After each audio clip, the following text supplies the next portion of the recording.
여러분 안녕하십니까? 경북대학교 철학과의 임용진입니다. 이번 시간에는 퇴계 이황의 성학 십도와 더불어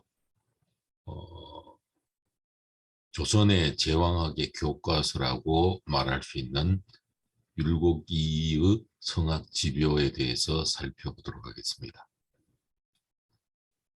방금 제왕학의 교과서라는 말을 썼지만은 한편으로는 그 본질적인 성격은 성학 십도와 마찬가지로 성학 지묘는 성리학의 입문서이기도 합니다.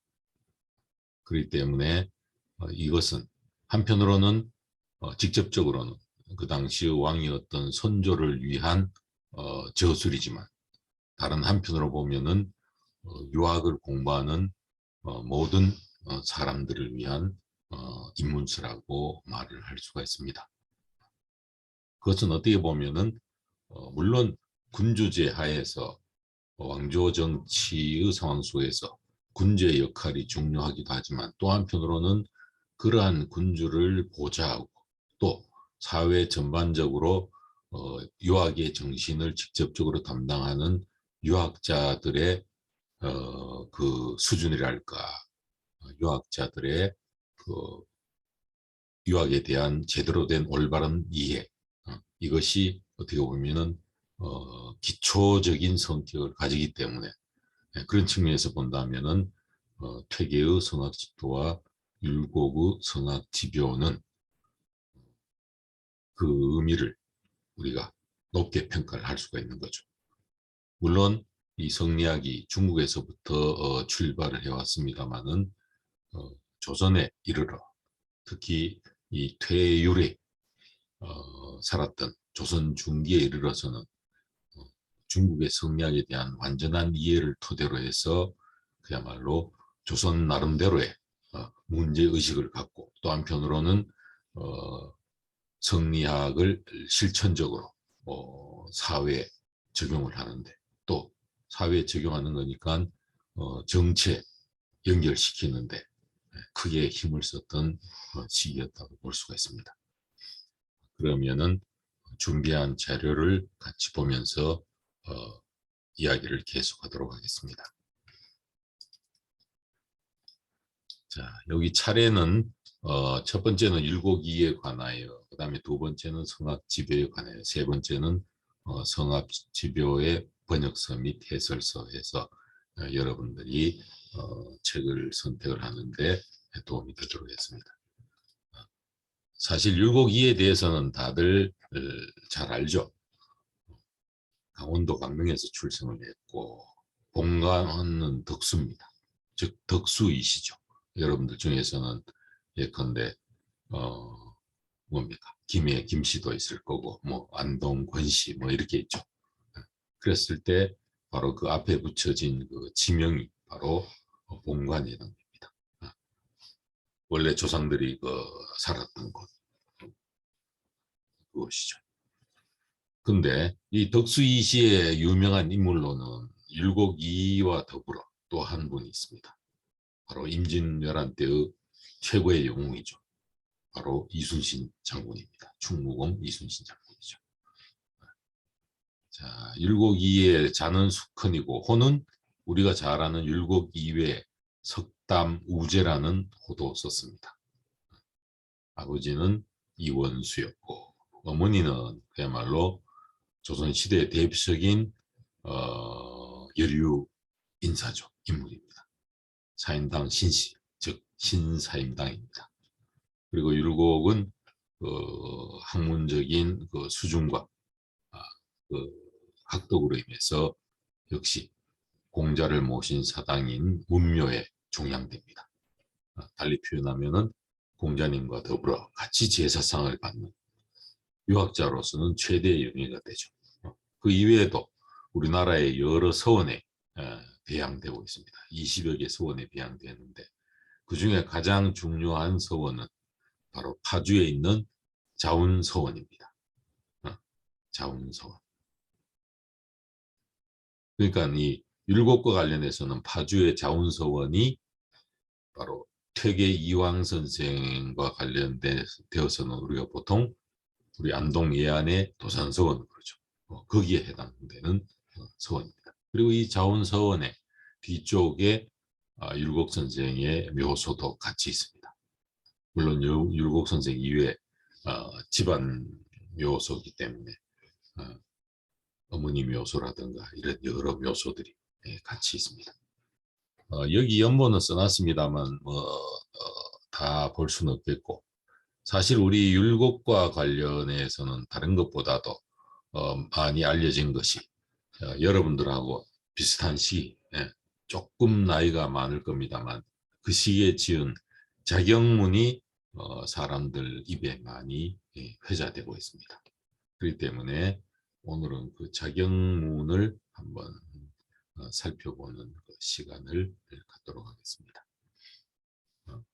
율곡은 율곡의 일생과 관련해서 우리가 주목할 점 중에 하나는 사임당 신씨, 신사임당, 모친인 신사임당이 16세에 세상을 떠났습니다. 그리고 율곡은 19세 때 불교의 그 뜻을 두고 금강산으로 들어가게 됩니다.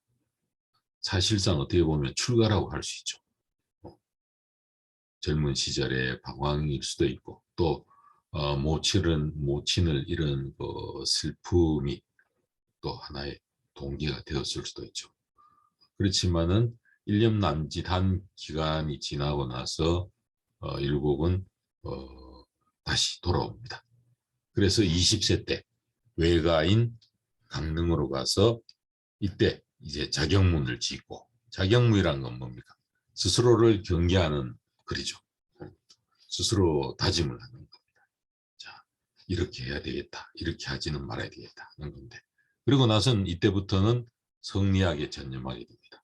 그러니까 율곡은 원래 어릴 때부터 유학 공부에서부터 학문이 시작이 되었지만 도중에 잠시 불교 쪽으로 쏠렸다가 경도되었다가 다시 이제 유학으로 돌아와서 유학자로서 일생을 마치게 되는 거죠.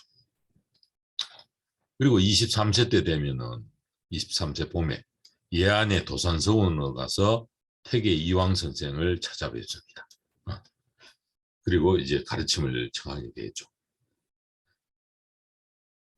태계 이황 선생과 율곡 이 선생의 나이 차이는 한 35세 가량 됩니다. 대단하죠. 그러니까 태계 선생이 인생 후반기에 그야말로 23살 이제 막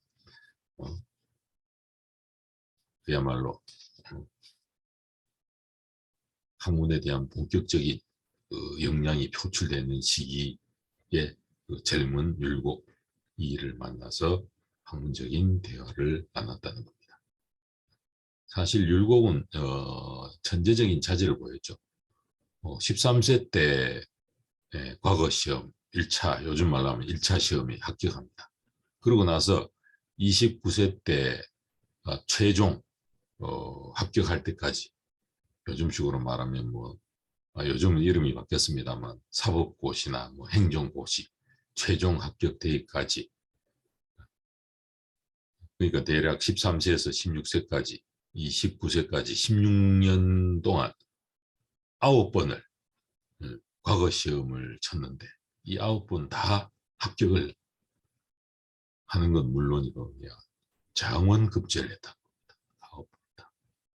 그래서 구도 장원공이다라는 이름이 붙여질 정도로 탁월한 자질을 나타내고, 또 조정의 출사에서는 조정의 많은 그야말로 병폐라든가 이런 걸 시정하려고 노력을 했습니다.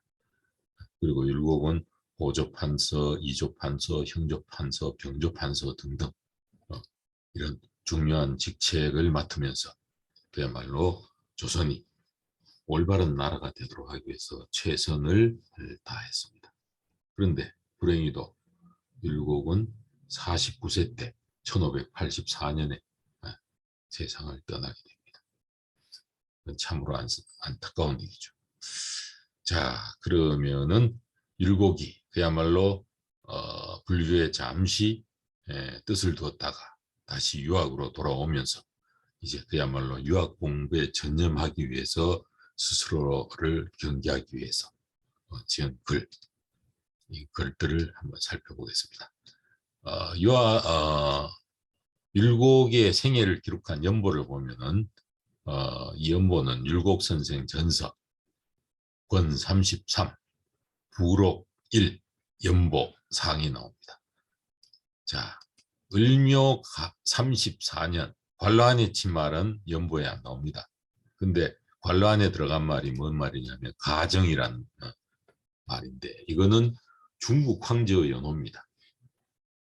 형식상으로 조선은 중국의 황제로부터 임명받는 제후국입니다. 제후국. 그러니까 조선의 왕은 그냥 왕 쓰지 중국의 왕처럼 황제라는 말을 못 쓰죠. 조선 내내. 그리고 조선 보면은 여러분들도 알겠지만은 왕이 책봉되려면 최종적으로는 형식상이나마 중국에 사신을 보내서 이번에 참 선왕이 돌아가셔서 이제 새로운 왕이 즉위하셔야 되는데 승인해 주십시오. 그러면은 당시는 주로 명나라죠. 명나라에서 도장꽝 찍어서 승인한다. 형식상 그래야 되는 겁니다. 우리 입장에서 보면은 조금 기분이 상하죠. 그러다가 우리가 조선 말엽에 고종 같으면은 대한제국을 선포했죠. 그러면서 황제 즉위식을 가집니다. 그러니까 조선 왕조도 끝 무렵에 형식상이나마 황제국이 된 거죠. 그건 다른 말로 하면은 이제 명실상부한 자주 독립국이 되었다는 거죠. 그렇지만 그 시기가 오래가질 못했죠. 자, 을묘 34년 선생 20세 춘, 선생 20세 되던 봄입니다. 왕 강릉으로 갔다. 외가인 강릉으로 갔습니다. 지금도 강릉에는 율곡 선생이 태어난 곳이 보존되어 있죠. 바로 오죽헌안입니다. 저 자경문 11조, 자경문 모두 11조를 지었다. 저 자경문 범 11조.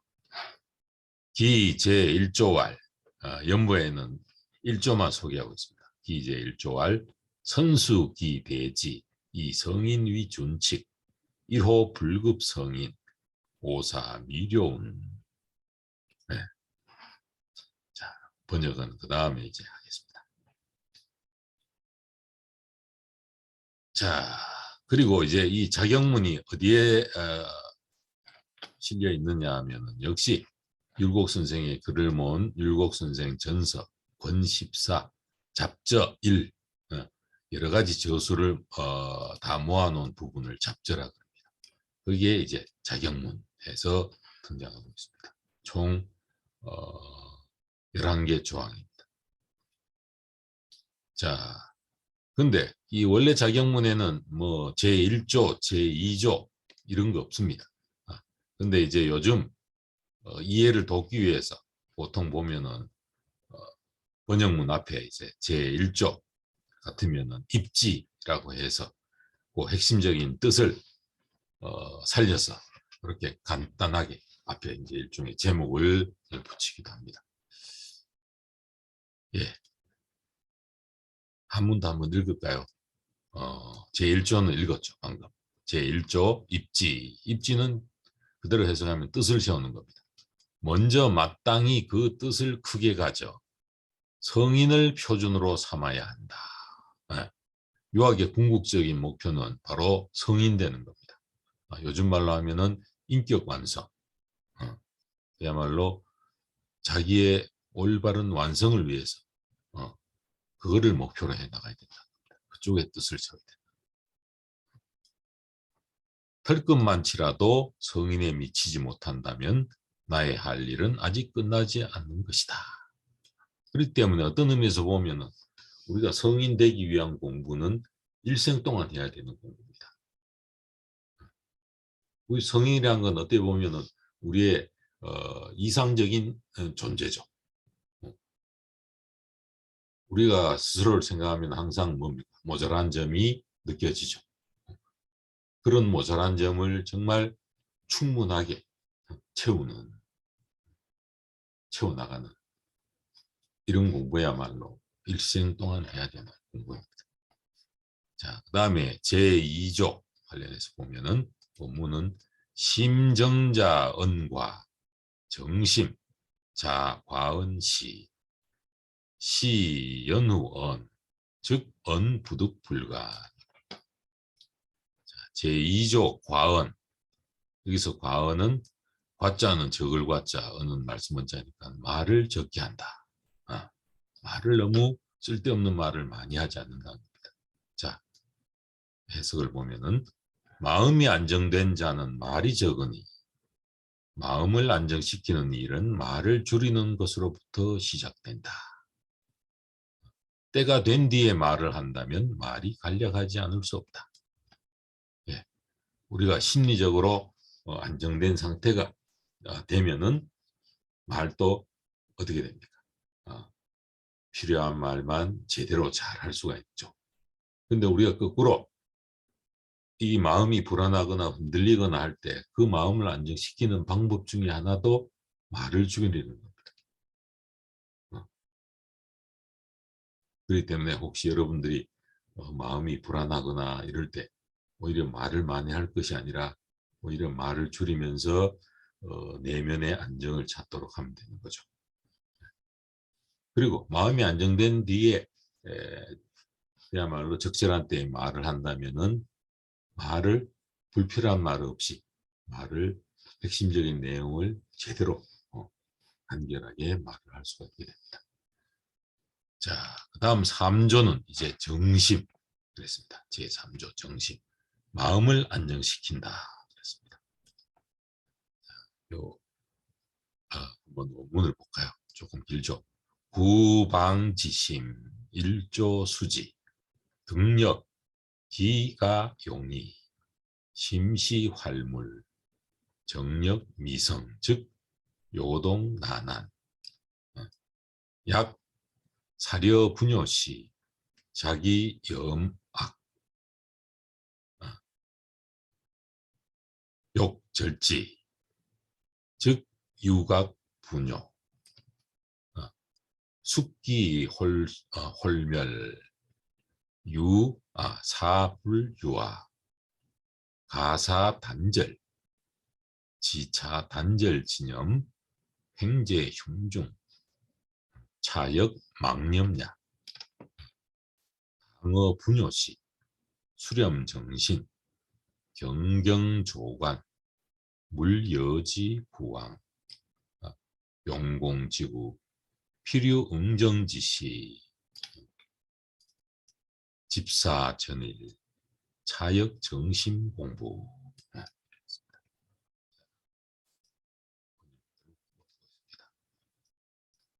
오랫동안 놓아둔 마음을 하루아침에 거두어들여 힘을 얻는 일이 어찌 쉬운 일이겠는가. 우리 마음 보면 어떻습니까? 그야말로 들고 날고 시도 때도 없이 들고 날고 어느 방향으로 나갈지도 알 수가 없죠. 그러니 우리가 그야말로 우리의 마음을 제대로 안 돌보고 이래 되면 그 마음이 사방팔방으로 제멋대로 움직여지는 이런 상황입니다. 마음이 안정된 상태가 아닌 거죠. 마음이 불안정한 상태를 표현한 말입니다. 자, 마음은 살아있는 물건이다. 마음을 안정시키는 힘이 이루어지지 않으면 마음이 요동하여 편안하기 어렵다. 마음을 안정시키기 위해서는 그와 관련되는 힘이 필요하다는 겁니다. 그건 단순히 우리가 근육에 힘이 있는 것과는 다르죠. 우리 정신의 힘입니다. 만일 생각이 어지러워질 때 나의 의지로서 악을 싫어하여 이것을 끊어버리려고 한다면 마음이 동요된다고 내 의지를 갖고 갑자기 나쁜 거 딱 끊어내고 뭐 하겠다. 그렇게 하면 그럴수록 마음이 어지러워지고 흔들리며 갑자기 일어났다가 홀연히 없어지기도 하는 것이 꼭 내 마음이 아닌 것처럼 여겨진다. 우리가 운동 안 하다가 갑자기 심한 운동하게 되면은 부상을 당하게 되죠. 근육이 상하게 되거나 아니면은 발목에 무리가 가서 접질려지거나 하는데 우리의 마음도 마찬가지입니다. 평소 마음을 잘 돌보지 않다가 갑자기 세게 하겠다 그러면은 오히려 부작용이 일어나죠. 그렇기 때문에 설령 이렇게 하여 단절한다고 하더라도 이 단절하고자 하는 생각이 가슴속을 가로막고 있으리니 이 또한 망령된 생각일 뿐이다. 네. 생각이 또 생각에 방해가 됩니다. 마음이 어지러워지고 곤란할 때는 정신을 가다듬어 슬쩍 비추어 보고 따라가지 말 것이니 이렇게 공부를 오래 하면 반드시 마음이 응집되고 안정될 때가 있을 것이다. 일을 처리할 때 한결같이 하는 것이 이 또한 정신 공부이다. 평소에 우리 마음을 뭡니까? 잘 다독이면서 안정시키는 거 그랬는데 한편으로는 우리가 어떤 일을 할 때 그 일에 집중해서 하는 그것도 정신 공부에 해당된다. 만약에 여러분들이 게임 좋아하는 사람들이 게임할 때의 집중력을 평소에 다른 일에 하면 얼마나 좋겠습니까? 자, 제4조 근도 홀로 있을 때 삼가한다. 상이 개구 근독 의사 존재 흉중 염념불태 즉 일체산영 자연불기 만악 개종 불근독생 근독연우 가지 욕기 연기지 의미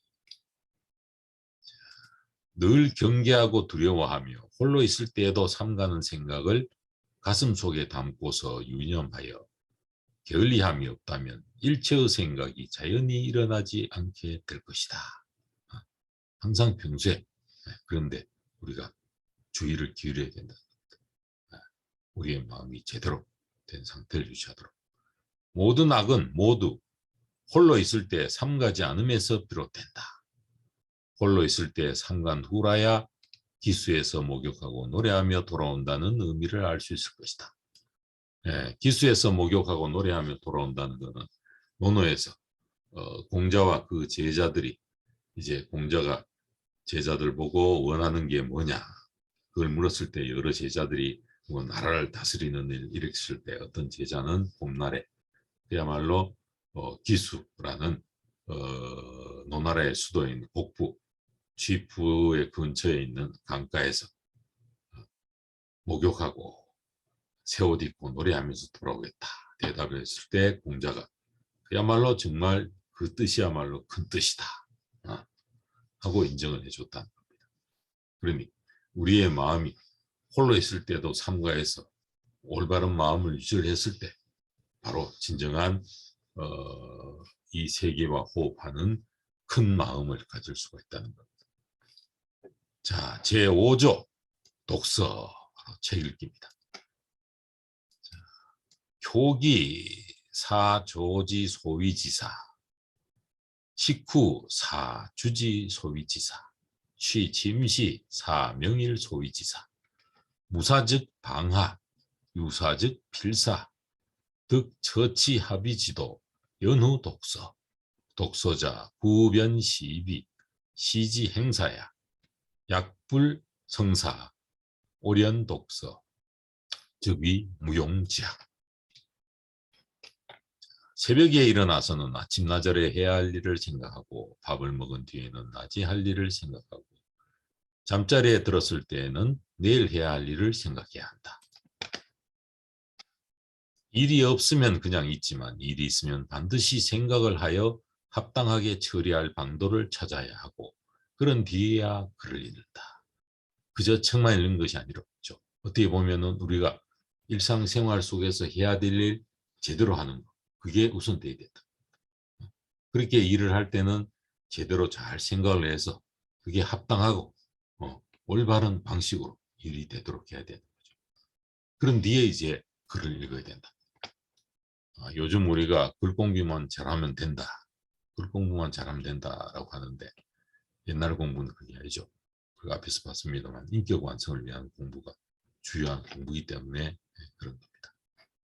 자, 글을 읽는 까닭은 옳고 그름을 분간해서 일을 할 때 적용하기 위한 것이다. 만약 일을 살피지 아니하고 홀로 가만히 앉아서 글만 읽는다면 그것은 쓸모없는 공부를 하는 것이 된다.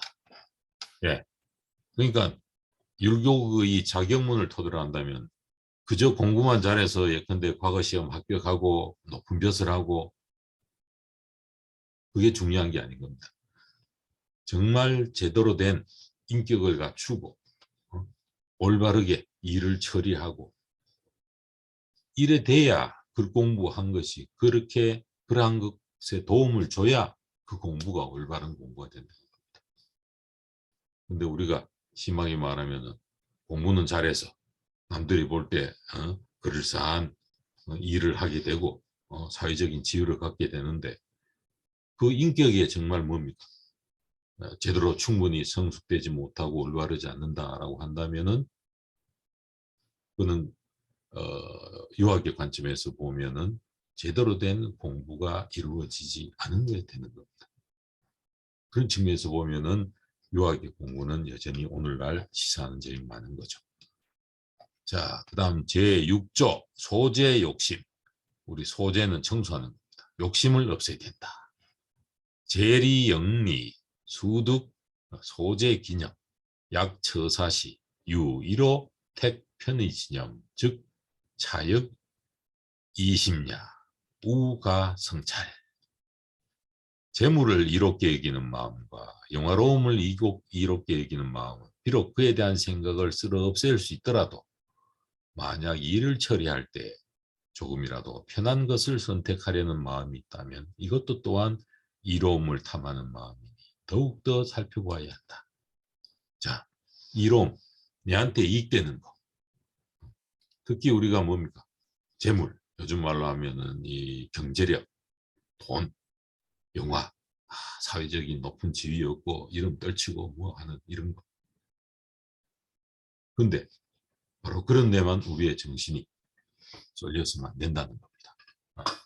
제일 중요한 거는 그런 남들이 보기에 겉으로 그렇다는 것이 아니라 내면으로 충실하게 채우는 삶. 그렇게 되어 있다는 거죠. 자, 그 다음에 제7조 진성. 성실함을 다한다. 범우사지 약가위지사 즉 진성위지 불과유 영건지신 불가위지사 즉 일체 절단 불가 사시비 교전의 흉중. 자, 정성을 다해야 된다 그랬는데 일이 나에게 이르렀을 때 만약 해야 할 일이라면 정성을 다해서 정성을 다해서 그 일을 하고 싫어하거나 게을리하려는 마음을 가져서는 안 된다. 한결같은 마음을 해야 된다는 거죠. 만약 해서는 안 될 일이라면 모두 끊어버리고 내 가슴 속에서 옳으니 그러니 하는 마음이 서로 다투게 해서는 안 된다. 정말 하지 말아야 된다. 그러면은 그것이 이익이 생기고 그런 것이 내 마음속에 남아서 주저하게 만들고 이렇더라도 단호하게 끊어야 된다. 자, 그 다음에 제8조 정의지심, 정의로운 마음. 상이행일불이 살일불고 득천하 불의저 의사 존저 흉존. 항상 하나의 불의를 행하고 한 사람의 무고한 사람을 죽이기만 하면 천하를 얻는다 해도 하지 않겠다는 마음을 가슴속에 지녀야 한다. 아무리 내한테 이익이 되더라도 올바르지 않은 일은 조금이라도 하지 않겠다는 마음입니다. 제9조 감화, 우리 감화시킨다는 거죠. 어떤 사람의 덕에 감화된다. 좋은 모범을 보여서 감화시키는 겁니다. 횡역질에 자반이 심성, 이 감화 위기, 일가지인 불화, 지시 성의 미진. 자, 어떤 사람이 나에게 이치에 맞지 않는 악행을 가해온다면 자신을 돌이켜 깊이 반성하여 그를 감화시킬 수 있기를 기대해야 한다. 집안 사람들이 변하지 않는 것은 다만 나의 성의가 미진했기 때문이다. 우리는 뭐 일이 잘못되거나 누가 나한테 뭐 나쁜 일을 하거나 안 좋은 일을 하게 되면은 먼저 남 탓하죠. 근데 유학 공부에서는 그게 아니라는 겁니다. 우선 자기 자신을 돌아봐야 된다. 자기 성찰을 우선시한다. 내가 무슨 잘못을 했는 게 있을까? 모자란 점이 있었는가? 섭섭하게 했는가? 그런 식으로 남 탓이 아니라 내 탓을 먼저 헤아려 봐야 된다. 자, 그 다음에 제10조 수면. 수면은 잠자는 거죠. 비야면 급질병, 즉 불가언화, 불가파기, 불가파의, 수중야, 무수사, 즉 불화, 단불가구박, 주유수사, 상환성차심, 10분 맹성, 안피약중, 기주보, 사지성성. 여러분들이 공부할 때도 참 잠이 방해를 많이 하죠. 밤에 잠을 자거나 몸에 질병이 있는 경우가 아니면 누워서는 안 되며 비스듬히 기대서도 안 된다. 한밤중이라도 졸리지 않으면 눕지 않는다. 다만 밤에는 억지로 잠을 막으려 해서는 안 된다. 낮에 졸음이 오면 마땅히 이 마음을 불러 깨워 10분 노력하여 깨어 있어야 한다. 눈꺼풀이 무겁게 내리누르거든 일어나 두루 거닐어서 정신이 맑아지게 해야 한다. 여러분들이 공부하는데 수면과 관련해서 이걸 적절히 활용을 하기 바랍니다. 자, 이제 끝으로 제11조 용공지효. 공부하는데 우리가 힘을 들이면 거기에 따라 이제 효과가 있는 거죠. 용공 불안불급 사이후이 약구속기효, 즉 차역리심, 약불여차, 유격유체, 변비인자. 자, 공부를 하는 일은 느슨하게 해서는 안 되고 급하게 해서도 안 되니 죽을 때까지 꾸준히 해야 한다. 우리 흔히 학문에는 왕도가 없다라는데 공부도 어떻습니까? 너무 요령을 피워서 하면 안 되죠. 특히 유학에서의 공부는 자기 인격을 완성을 위한 진정한 자기를 위한 공부이기 때문에 그 공부가 내 안에 잘 쌓여 있어야 됩니다. 그렇기 때문에 그야말로 느슨하게도 안 되고 너무 급하게 해서도 안 되고 죽을 때까지 꾸준히 해야 되는 거죠. 달리 표현하면은 유학에서의 공부라는 것은 죽을 때까지 해야 되는 공부입니다. 그렇기 때문에 가장 먼 일종의 길을 가는 거죠. 여행이 되는 겁니다. 자기 완성을 위한 여행, 제일 먼 여행이 되죠. 만약 그 효과를 빨리 얻고자 한다면 이 또한 이익을 탐하는 마음이다. 만약 이와 같이 하지 않는다면 부모님이 물려준 이 몸을 크게 욕보이는 일이니 곧 사람의 자식이 아니다. 제대로 된 사람이 되기 위한 공부를 하기 때문에 정말 성실하고 충실하게 해나가야 된다는